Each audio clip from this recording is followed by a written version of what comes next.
Okay, welcome to the Erie Music History Podcast. I'm Chip Shell, your host. And today our guest is a longtime Erie musician, Mike Lotz, who has played in lots of bands like Endless Summer. Today he plays in Encore and a few other bands, which we're going to cover. And he's also a local booking agent, which a lot of musicians know you from. So, Mike, thanks for being on the podcast today. Glad to be here, Chip. So we are going to go way back to learn a little bit about Mike Lotz, who he was before you became a booking agent and how you became a musician. I know you're a Mount Carmel guy, and then you went into tech, right? That is correct. And then you were running cross country. What did you do? Graduate in like 78? Right on. 78. Okay. Cross country was a lot of fun. I kept up the running after high school just for the love of the sport. I always ask that question because, you know, like when I was talking to our friend Jack Stevenson, obviously he was quite an athlete in high school, but he wasn't a musician, you know, and he went on to become a musician like right after high school. How about you? When did you get the music bug? I first started on the piano when I was 5 years old. Oh. By the time I had reached 9 years old, I was playing concertos as a headliner in a concert pianist situation. Where at? Mostly I started in Baltimore, where I was born. Oh, okay. Moved to Erie and found some very good teachers who were into the recital concept, and I got to be a headliner. In fact, my first live performance was the day Neil Armstrong walked on the moon. Okay. And I was the headliner for that. That is when I knew music was going to be my life. And that was here in Erie? Yes, it was. Who were those teachers back then? Do you remember? I recall a Mrs. Kane, a Mrs. Ott. I lost track of them when I was a teenager. Right. So you were going to like their houses and stuff, or did they have studios? Okay. And that first recital was at the Erie Museum. That's what I was going to ask. Wow. Then. Yeah. Bands took over when I was in my teens. Okay. And what were the bands? Oh, my. and what were you playing? Keyboards. You were only playing keyboards because you're keyboards. A multi-instrumentalist now. Yes. I mean, and keyboards was the mainstay. Magnum was a band in the late 70s. Other names that didn't quite make it to the live performances. Basement guys. Yeah. Yeah. The lounges became a thing when I turned 20, playing the Brown Derbies and the Holiday Inn circuit, and 6 nights a week. Was that with Contour? Contour, yeah, correct. So before Contour, though, had you played out? Oh, yes. Okay. Magnum was a rock band, specialized more in Led Zeppelin. Okay. AC/DC, all that stuff we grew up with. So that's not the Magnum that played at the Erie County Fieldhouse? It is. It is? It is. That's very impressive. So you opened for Black Sabbath, or? I was not a member of the band at that point. I had moved on. Okay, all right. But that's the same band. It is. Who else was in that band with you? If you remember. Chris Trott, Mark Devine. Chuck Englert was the bass player, and we lost him. Gotcha. In a plane crash, actually. Oh, wow. Yeah. And so you were 78 or so, you said that was? I mean, that one went from 78 to 80. So how old were you then? 18. 18.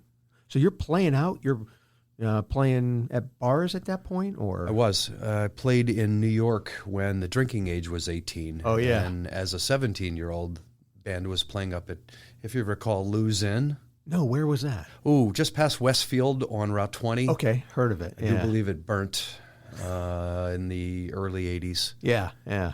I don't quite remember exactly where it was. Right, right. I love talking to guys like you, especially someone who has booked so many bands at so many venues, and to talk about those places back then where you used to play, you used to be able to play. I mean, you were underage. I mean, I've talked to a lot of folks who, you know, they said it didn't really matter. We kind of got in. And I mean, do you remember any other places other than Lou's you were playing back then? Oh, yes. The Abbey. The Abbey? Recall the Abbey? That was a big deal. Yes, it was. Yeah, yeah.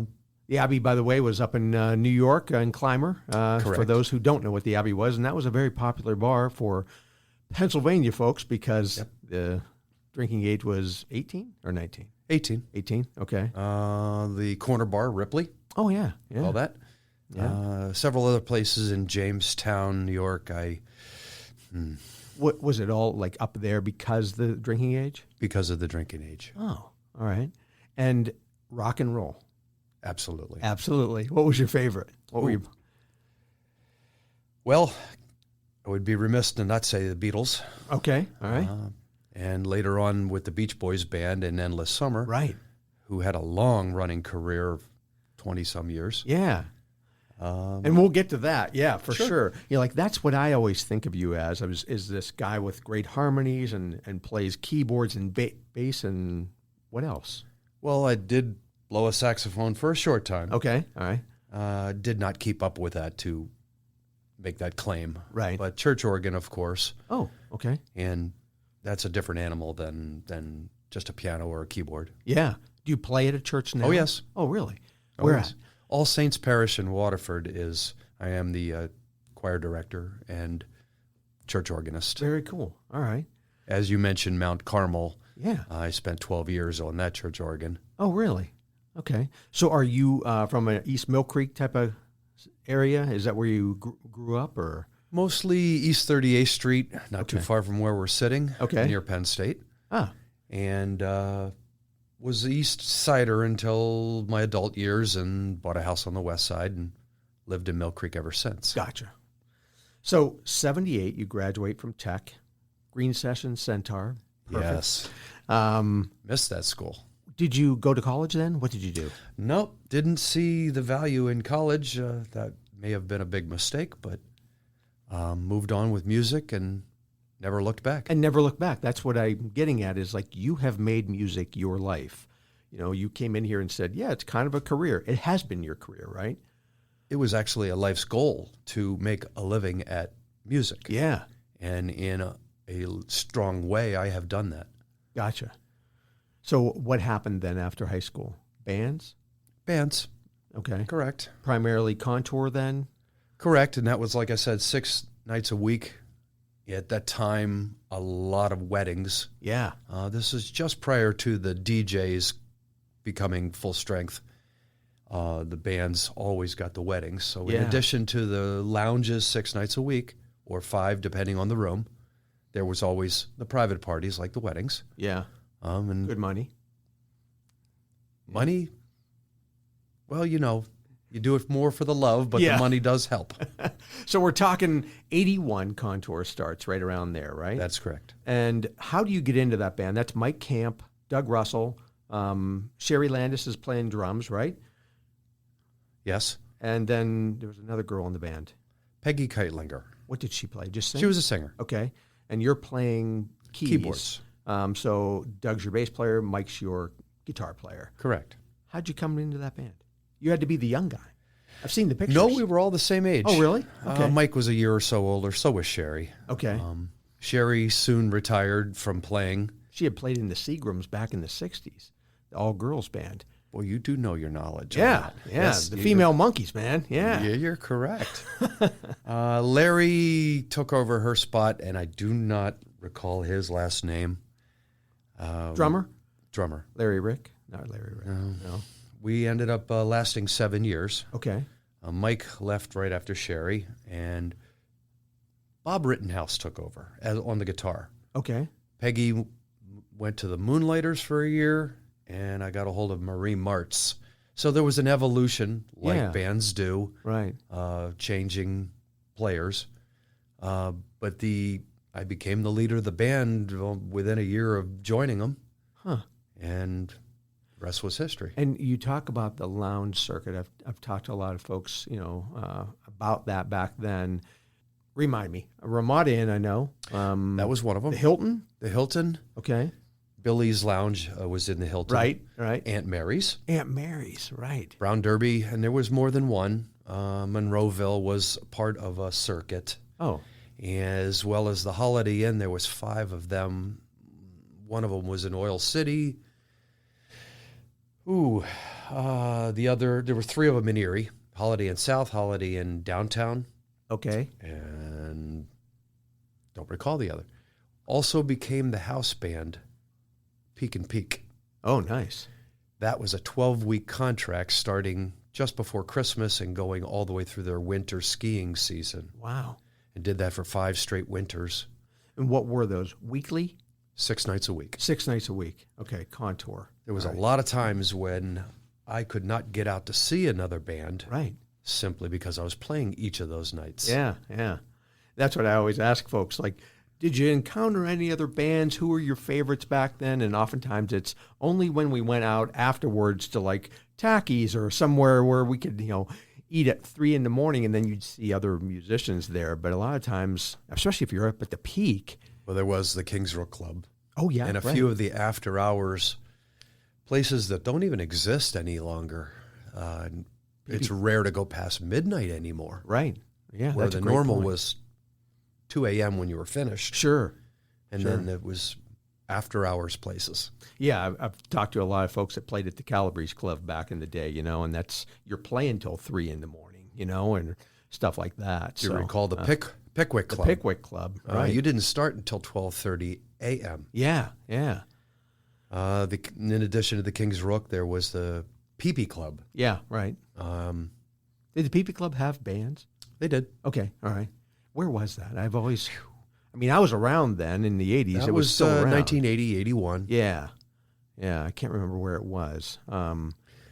20th and Raspberry. The Continental Club was over there. Yeah. There's a lot of people yelling at their radio right now saying, we know where that is. But you can post that in the comments later. But yeah, and what were you doing time-wise? Were these 10 to 2s at the lounges that you talked about? Yes. Okay, all right. Some of them were 9 to 1. All right. But mostly it was 10 o'clock before people even went out. Yeah. Then.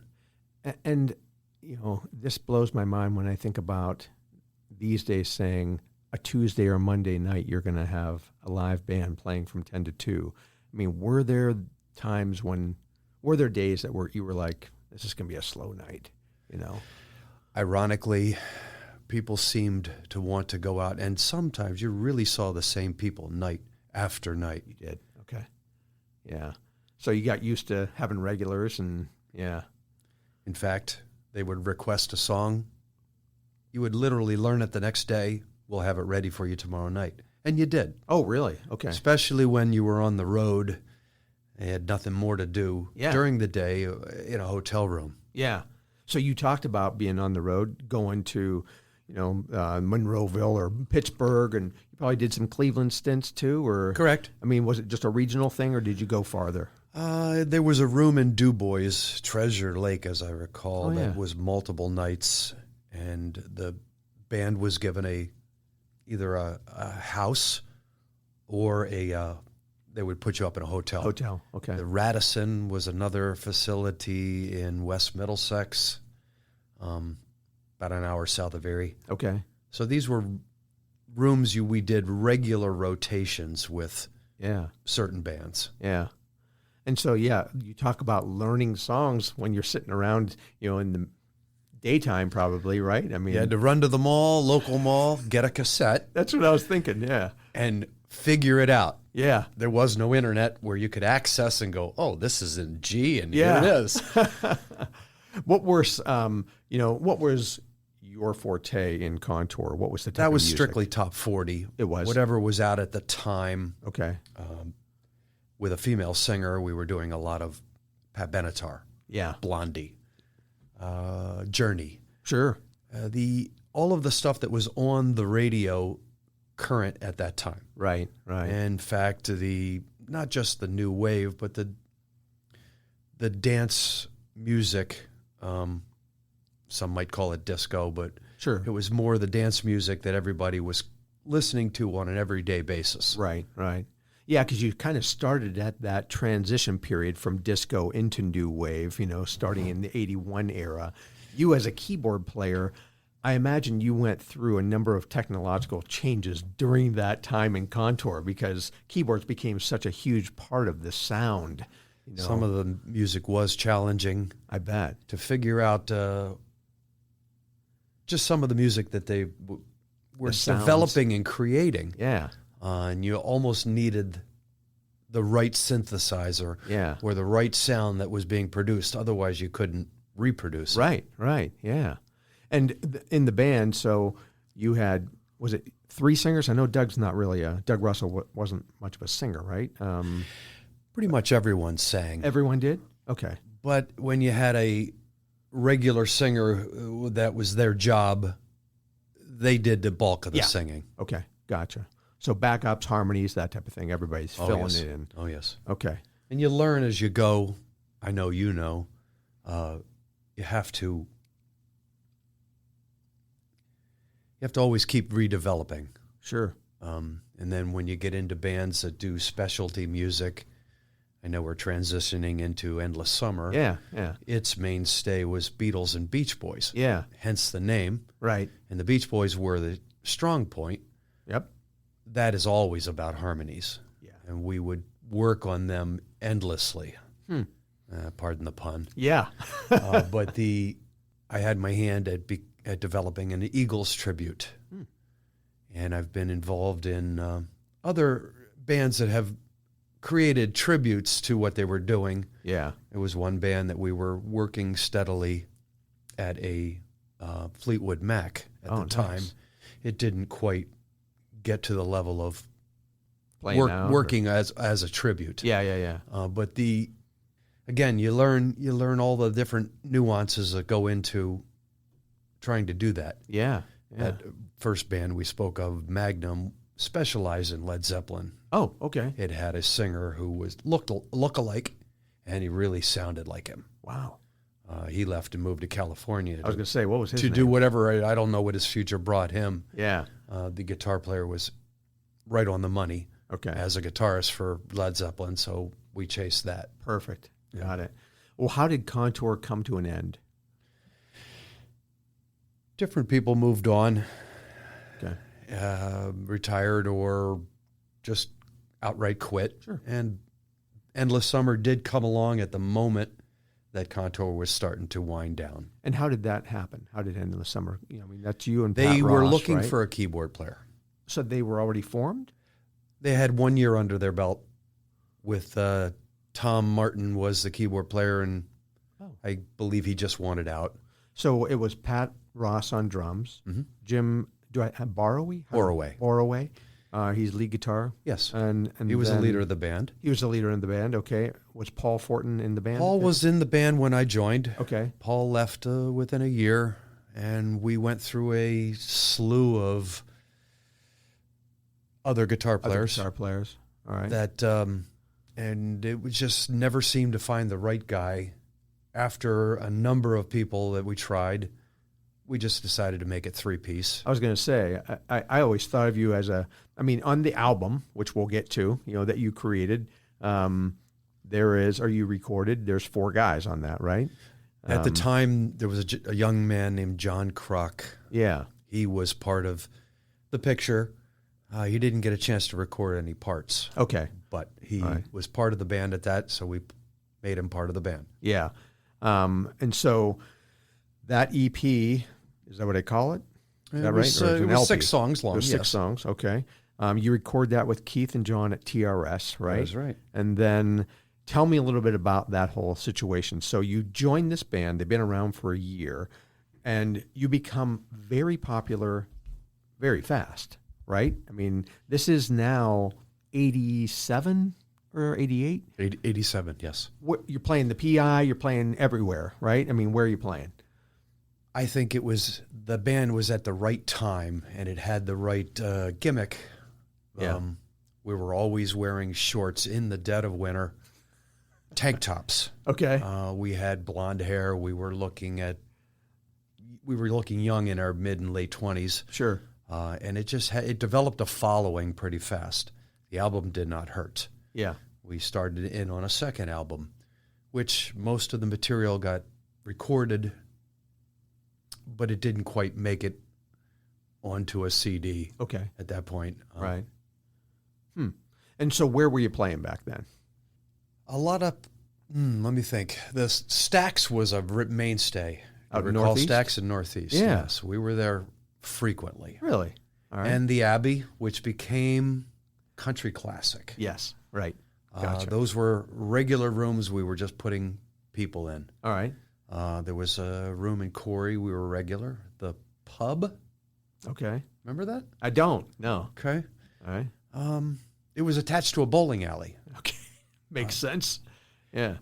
amongst many other places, you mentioned the PI. That was a lot of fun always to play there. Yeah, I bet. Even Endless Summer managed to play the Brown Derby when they were running bands regularly. Gotcha. Okay, so some of the other guys that were on that album I wanted to talk to you about. So Jack Sidman passed away a few years ago. Yes, he Good did. guy. I mean, wasn't he in the band for Yes, a he while? was. For a long time, right? He was the founding member with Jim Borway. With Jim, yeah. And I'm not sure why he was no longer part of the band. That's when Paul Fortin came in. Okay. All right. And I was soon after that.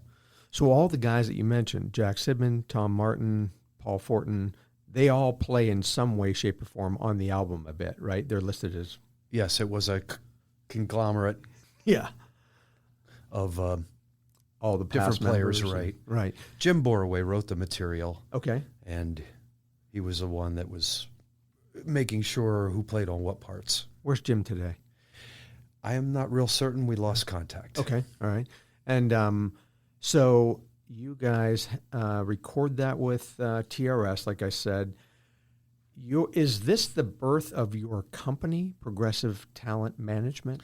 That was Danny Lewis. Oh, okay. He had that company going from the late 70s, and I became unemployed right around 79. Okay. I was working for him as one of his bands he booked. Yeah. And I was looking and finding work not just for my band, but a friend of mine said, "Hey, how about me?" So I started looking and helping that band. Yeah. When Danny Lewis said, "You can't do that. You're not licensed. Work for me." Oh, okay. So I ended up working for Danny. Gotcha. Danny decided to move to Florida, sold the business to another gentleman who was a DJ, and we moved into the Raven Building complex. So the Raven Building's on Peach and 26th Street. That's right. Old school building. That's right. Yep, It was right. great Just office. sold. Yep. Right. Which is where TRS was moved at the to. time, right? Right. Yeah. And that gentleman got in trouble and he sold the business. Okay. I shifted gears and moved in with Dennis Cohen. See, this is what I was going to ask you. I always think of you as working with Dennis Cohen. 18 years. Okay, so and Dennis, he had his company since the 70s, right? And his company was Progressive Talent. Oddly enough, it was he and Danny Lewis that started Progressive Talent. Dennis walked away. Okay, all right. Danny kept it going. Gotcha. Then when I became available to work with Dennis, Bay City Promotions became a lot stronger. Okay, so that's what it was called, Bay City Promotions, right? Was it originally, am I right saying it was like Progressive Talent or Correct. Productions or something like that? Progressive Talent. Yeah, and Dennis is a musician. Oh, yeah. Obviously. Very good one. Did he continue to play when you guys were working He together? only dabbled. He didn't do any live performance. He was more into promoting shows and events. Right. And I learned a lot working with Dennis. And I always think of, so that other guy was Elliot Stroll, I imagine. That's that the took one I over. didn't mention. Right. And that company didn't last very long after that, right? I mean, were you guys going head to head for a while? Elliot actually drove it into the ground. Yeah, I mean. And he had bought it from Danny Lewis, but within 2 years he had driven it into the ground, and I jumped ship. Yeah, and during my research, I noticed it just didn't exist anymore after a while. And then I thought, oh, that must be around that time when you joined with Bay City. So, okay. Yeah. And so you're working in Bay City, or for Bay City Promotions, full-time. Full-time. But playing in Endless Summer? Endless Summer, yes, definitely. Where are we? The end of the 80s? We are in, no, we're in the 90s. Oh, we're in the 90s. Okay. A side project started using the same drummer. Pat Ross, right. Which is still with me today. Yeah. And that side project was Encore. Yeah. And we worked with a different bass player who has passed away, and Jim Froman on guitar. Who was the bass player? Bob Denny. Bob Denny. Okay. All right. We got to mention these guys because they Bob was a Titusville guy. Yeah. One of my heroes. Yeah. And he passed away. It's been about 8 or 9 years now. But Encore started in the early 90s. Okay. While Endless Summer was still going. Yeah. And Encore is now in its 31st year. And Jim Froman played with you first in Encore? Oh, 10, 12 years. Okay. So it was you, Jim, Pat. Now, Bob Denny was the bass player. from Titusville. So it was just 4 of you. Correct. All right. And how was that different than Endless Summer, Encore? Not as much. Just that we all were singers, so all of us got a chance to be lead singers. Okay. As opposed to Endless Summer was a mainstay of Jim Boroway. Sure. But I mean, were you doing similar music? Similar music, but a little wider range. Okay. We got into just about every genre. Yeah. And that's what I think of Encore today. You Yes. know, you guys can cover everything. I think it's one of the bigger assets that we do have that capability to play some country if needed, Sure. to play some harder rock if needed. Right. Yeah, you got everything that you need. And, you know, when you mention country, so my podcast goes to the end of the 80s. But I always like to say, you know, guys like you are still playing today, and you're playing in all sorts of bands today. But when you mention country, I wanted to talk about Alamo for a minute. I mean, Oh my, you what pulled that one out. what happened with that? I mean, because I don't think of you as a country guy, you know? The Best Western, with which was running 6 nights a week. Wow. Some of the bands that were their regular bands could no longer work those weeknights. Okay. I was doing business with the Best Western, and they literally needed bands that could play Monday, Tuesday, and Wednesday. Wow. So I formed a country band. Gotcha. My wife at the time was a excellent country singer. Teresa Correct. Stambro, right? You've done some homework, brother. I always do. Yes, Teresa Stambro. Okay. I met her. She was a waitress at the Peak and Peak where I was playing. Oh, okay. Someone said you ought to ask her to sing. Before the night was over, I hired her. Wow. Okay. Just that good. Yeah. And Alamo was formed with other personnel. I had done a stand with a band out of Jamestown, New York, who needed a keyboard player for one of their guys was down with surgery. Okay. So I got my feet wet with country. They were called Southern Tier Express. Okay. All right. So I'm like, okay, I can do this. When I formed Alamo, it was to cover those nights of the week that other bands Yeah. wouldn't or couldn't play. And this is about 94. You're right. Yeah. And ultimately, the Teresa was also the singer with Encore for a while, Oh, but her love and her passion was in country. okay. So All right. to help her out, definitely formed a country band for her. Yeah. Alamo ran for a few years. We changed the name and a couple of personnel and became Calamity Jane. Okay. All right. You got me on that one. All right. All right. Calamity Jane became a bit more popular as a country band, and it went 4 or 5 years Okay. before Teresa wanted to retire from singing. Okay. I think a mistake, but that was her choice. And has never played anywhere else? Or- Don't think she has. Yeah. How was it for you playing country? I mean, is it that different? I mean, you're an accomplished keyboard player, obviously, but I mean, did you like it or? I was a fish out of water in a lot of areas, Yeah. but learned to change my style enough to be able to fit into the country mold. Right. And there's why some of the change of personnel from the Alamo band to Calamity Jane came about, because we weren't quite capturing a real country feel. Uh-huh. I got a hold of Gary Zock, a Conneautville guitar player Okay. who was always had his heart in country. Yeah. And that changed the sound to make it more of a country. Sure. Yeah. Yeah. And so did Alamo, how long did it last?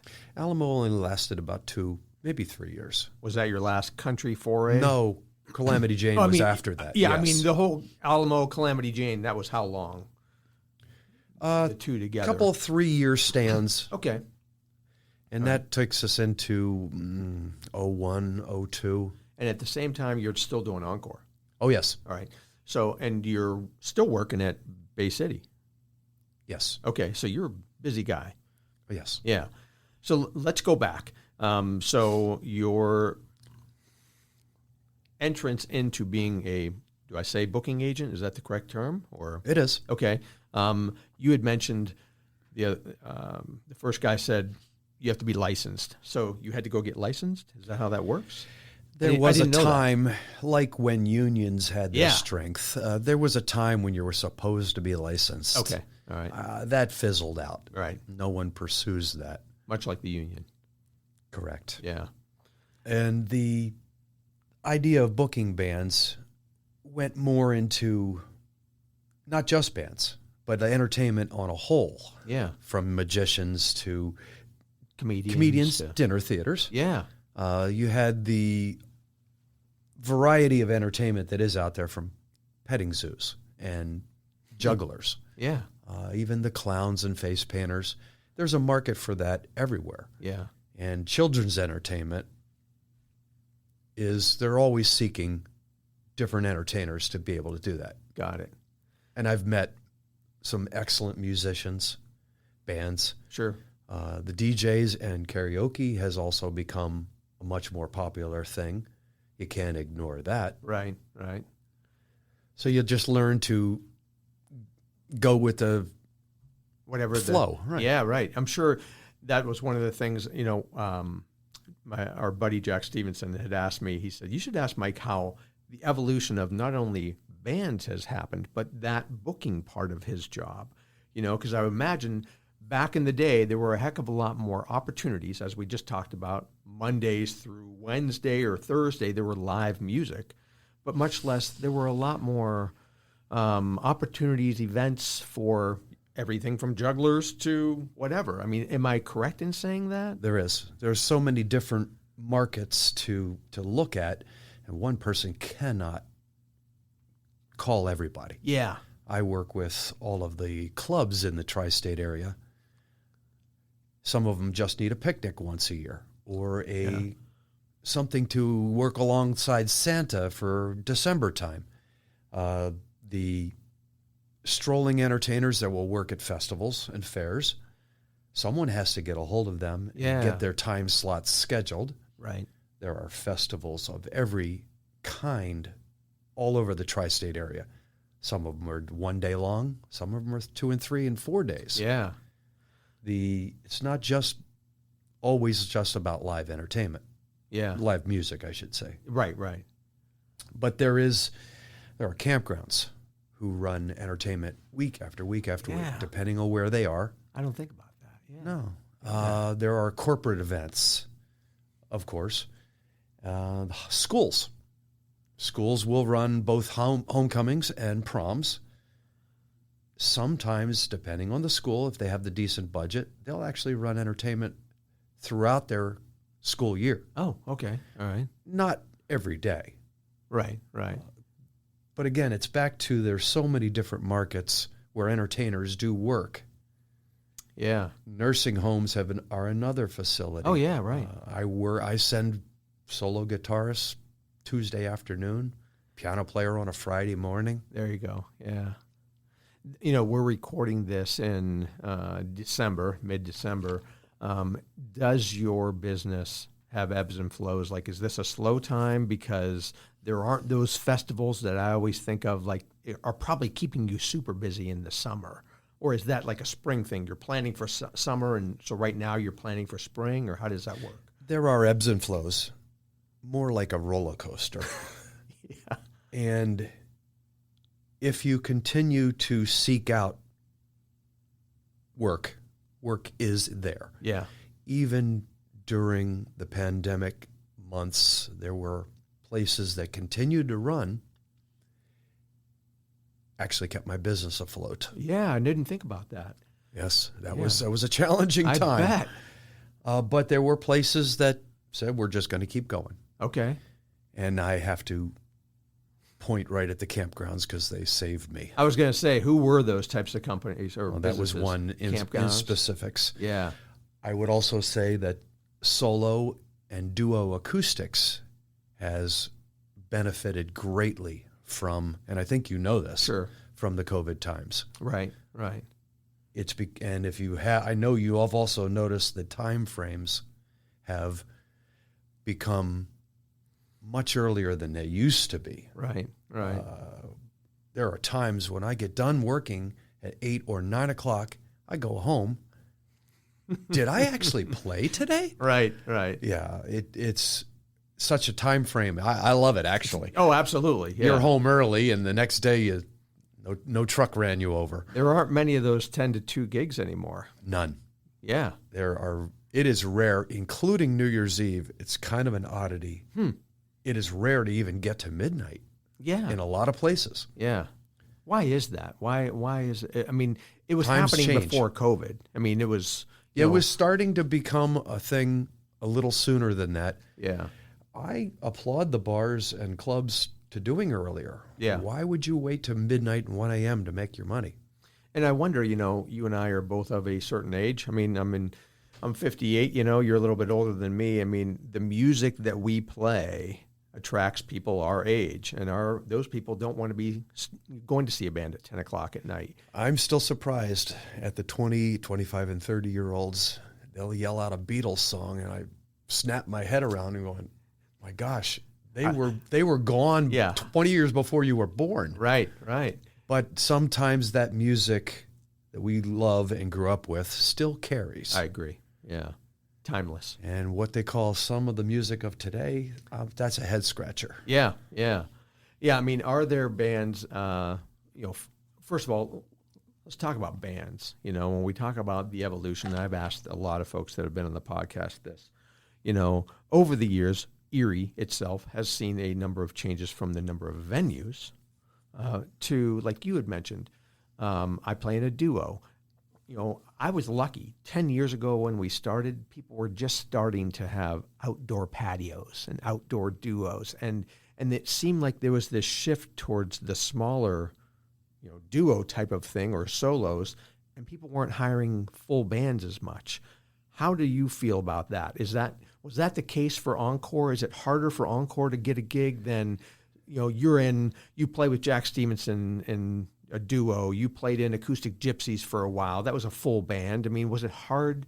Actually, Acoustic Gypsies was always a duo. Oh, it was. And when I had a girl singer I had several different ones, we formed a trio out of it.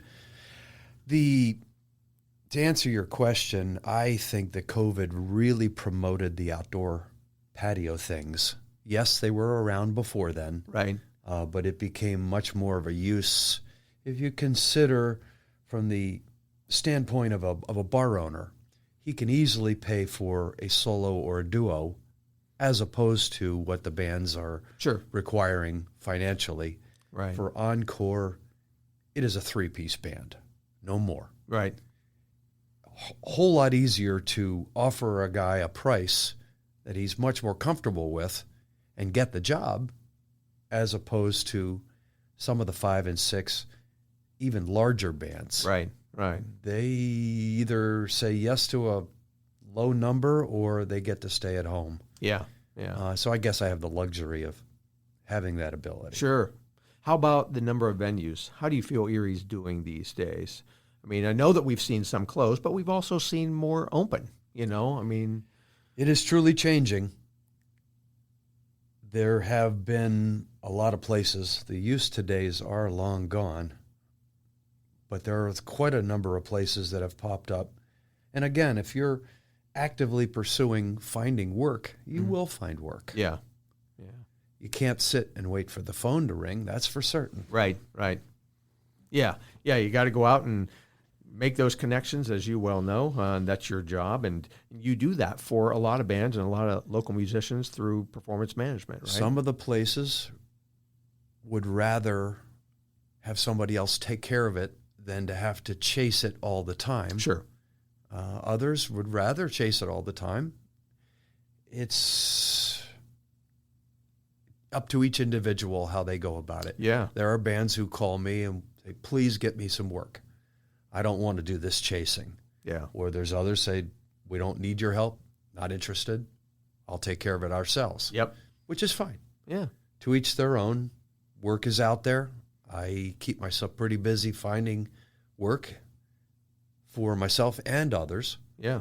And I can't be everything for everybody anyway. Well, you kind of are in the fact that you play for Encore, you play, and now you have a new band called the Carnival Brothers. That's true. Tell us about that. Jack Stevenson and I have been playing together as acoustic gypsies for the last 4+ years. Okay. Jack is a treat to Yes. work with. And we have a wonderful chemistry, him and I. Carnival Brothers came about as the Riverside Inn we were playing on a semi-regular basis. They said, for Halloween, can we make it a little more than just a duo? Sure. Who do I know? Okay, I got a hold of a Timmy Driscoll on drums. Great drummer. And he knew Mike Cummings on guitar. And we had a rehearsal, and we just looked at each other and said, this is going to work. Yeah. We played our second job now just this past Saturday. And it is a lot of fun working with veteran musicians. Yeah. You hardly have to look their general direction. They know exactly what they're going to do next. Right. And it comes together almost naturally. I think that's the biggest asset of any band. If the chemistry is right, it's going to be a good band. Yeah. Yeah. If it's not, bands won't last. How about the name? Tell me about the name. Is it from the Jack guy? came up with the idea, the Carnival Brothers. We both know the owner of one of the local bars, yeah, Mike. John and Mike from and he Brass said that Skeller. would be awesome, just Yeah. don't spell it the same way. So, okay. Okay, all right. Yeah, I figured it was some type of homage to those guys, you know. And Jack is good friends Right. with the Raskeller, right. if I can plug that. Yeah, I was just going to say, the Raskeller is one of those bars that I've mentioned numerous times on this podcast that Supporting live entertainment, and Exactly. thank you. yeah, has come back and, you know, because they had a few different owners and they've always had music, you know, it seems like most of the time through most of those owners, maybe not, but it's one of those bars that now John's just killing it with, you know, the amount of live music that they're having and his promoting and everything. Which, So, historically speaking, on State Street, you get above 14th Street, it is not a great area Right. for live music, right. where Lower State Street has been. Yeah. But Mike and John are doing it, Mm-hmm. and I applaud them. I haven't had the chance to play for him, even though I know him. Right. I haven't had a chance, but I have played the Raskeller under previous owners. Yep. And a lot of place is a lot of fun. It's got a good vibe. It is. It does. Yeah. And I know you've been there to see other bands because I've seen you there. And you're right. It does have a good vibe, you know, and we thank those guys. We thank all those bar owners that are out there that are taking a chance on live music. And, you know, my podcast is about the past. Jack's is about the current day. You know, you want to listen to see where everything's going on these days. You listen to Jack Stevenson's 2-Man Happy Hour. He does a great job. And I've had him on this podcast, but I'd say that's perfect for you for today. I mean, did I miss anything? Not really. No? I mean, you're right about Jack. He picked up the gauntlet when the Erie newspaper was no longer doing the around town section. Showcase. Yeah, right. And he saw the need, and he's worked very hard at developing that. Yeah. Like we talked about booking agency and the different bands that I've worked with, everybody has their niche of what they find is their thing, and Yeah. they develop it there accordingly, including your own podcast and your knowledge and history of the local Erie field house, for example. Sure, right. That book has surprised a lot of people. A lot of fun. Yeah. All the different things that you have learned and acquired. I recall those days very fondly. yeah. I was at the field house for one of the very first performances there for live music. Who was it? I wasn't there for the first, which I believe was Frankie Valli. Nope. I'm wrong. Okay. Nope. I do recall going to Ted Nugent early. That was 77. So that was 4 years in. 4 years. Yeah, it was 3 years in. Yeah, it opened in '74. Okay. Yeah, there was a lot before. Well, in Ted '74, Nugent. I was 14, so it would have been a long walk. Yeah, yeah. But when I got a car, I was one of the first in my group of kids that hung out, and everybody piled into the car, and away we went for a $5 concert. Was that the first one, Ted Nugent? No, I can recall my first one was Chicago. Hart warmed up, the Doobie Brothers who warmed up Chicago, and this was at Erie Stadium, 73, 74. Yeah, right. Yeah, so Hart played with Rush and the Doobie Brothers at the stadium in '77 also. I don't think they played. But Chicago, Chicago played there in like '74, '73. Okay, then it was that I am remembering. That was my first. That was a huge concert. Yeah. And the goings on that were outside of the stadium, we should not mention. I was just going to say, those were the people talk about everything going on outside and sometimes inside. Some of the vendors were walls. not the kind of vendors you might want to, but you should have expected in the '70s. Right. Yeah, no. The concerts, Erie has been blessed with some great venues, free concerts. Yeah. The We Love Erie Days, which was before it was moved to Celebrate Erie. Right. The We Love Erie Days was always free. Yeah. Much like the 8 Great Tuesdays are. Yeah. And Erie's had an opportunity to see some good acts. Yeah. I was going to ask you that. Did you ever book like big names like that for events? What were some of the ones? Ooh, biggest names? Blood, Sweat, and Tears. Where was that at? Erie Days. Erie Days? Yes. Cool. With Dennis Cohen, we ran that event for 17 years. Oh, you did? Okay. All right. So you booked a ton then. Yes. Yeah. Because there was always a headliner or two. I got a chance to be a Herman's Hermit. Oh, really? On more than one occasion. Okay. Where Peter Noon only traveled with a guitar player. Okay. So they would send charts and music ahead, and it was up to the promoter to find a band. Oh. The guys from Endless Summer, when I got the call that they need a band, we fit the mold right away. Perfect, yeah. And it was right up our alley of material as it was. Yeah, right.